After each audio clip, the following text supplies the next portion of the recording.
इचलकरंजीतील सांगली मार्गावरील सांगली नाका ते पाटील मळा हा रस्ता डांबरीकरणासाठी 5 महिन्यांपासून उखडून ठेवलाय।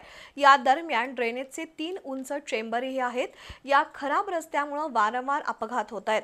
आतापर्यंतच्या अपघातात एका युवकाचा आणि वृद्धाचा मृत्यू झाला असून अनेक जण जायबंदी झालेत। त्यामुळे अजून किती जणांचा बळी गेल्यावर प्रशासनाला जाग येणार असा प्रश्न उपस्थित करत रखडलेल्या रस्त्याचं काम त्वरित सुरू करण्याची मागणी नगरसेवक मदन कारंडे यांनी महापौर उदय धातुंडे यांच्याकडे केली आहे। इचलकरंजीतील सांगली मार्गावर नेहमीच मोठी वर्दळ असते। हा रस्ता खड्डेमय झाल्याने वारंवार अपघात होत होते। त्यामुळे प्रशासनाने या मार्गाच्या डांबरीकरणाचं काम हाती घेतलंय। मात्र 4-5 महिन्यांपासून हे काम बंद आहे। परिणामी ठिकठिकाणचे उंच ड्रेनेज आणि खराब रस्त्यामुळे वारंवार अपघात होत आहेत।